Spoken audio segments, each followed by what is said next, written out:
मराठवाड्यात जनावरांसाठी प्रसिद्ध सोमवारच्या आठवडी बाजार म्हणून प्रसिद्ध असलेल्या फुलंब्री तालुक्यातील वडोद बाजार येथील बाजारपेठेला 5 रस्ते असून सर्व रस्त्यांवर अस्ताव्यस्त उभ्या वाहनांमुळे आणि ग्रामपंचायत आणि गुत्तेदार यांच्या बेजबाबदारपणामुळे वाहतुकीचा खेळखंडोबा होत असताना पोलीस प्रशासन मात्र गप्प असल्यामुळे सर्वसामान्यांचे हाल होत आहेत। फुलंब्री तालुक्यातील वडोद बाजार येथील सोमवारचा जनावरांचा आठवडी नकाशा बाजार सर्वत्र प्रसिद्ध असून या ठिकाणी जनावरांची खरेदी विक्री मोठ्या प्रमाणावर होते।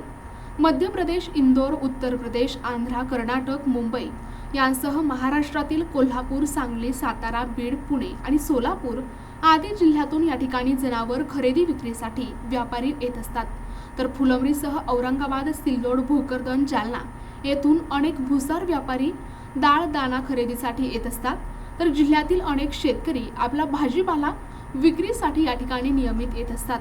अशा बाजारपेठेला वडोद फरशी फाटा, वडोद जातेगाव फाटा, वडोद पिरबावडा, वडोदवाडी, वडोद ते वडोद फाटा असे 5 रस्ते असताना बाजारपेठेजवळ वाहने सर्व रस्त्यांवर अस्ताव्यस्त उभी असल्यामुळे वाहनांमुळे ग्रामपंचायत आणि गुत्तेदार यांच्या बेजबाबदारपणामुळे वाहतुकीचा मोठा खोळंबा होत आहे। यावेळी पोलीस प्रशासन मात्र हाताची घडी तोंडावर बोट ठेवून गप्प असल्यामुळे सर्वसामान्यांचे हाल होत आहेत।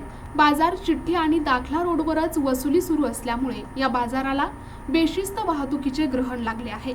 यामुळे पादचारी, दुचाकी आणि बाजार करू महिला पुरुष यांचे मात्र हाल होत असल्यामुळे संबंधितांनी काळजी घेणे गरजेचे ठरत आहे। प्रतिनिधी दादासाहेब काळे, NTV न्यूज मराठी, फुलंब्री, छत्रपती संभाजीनगर।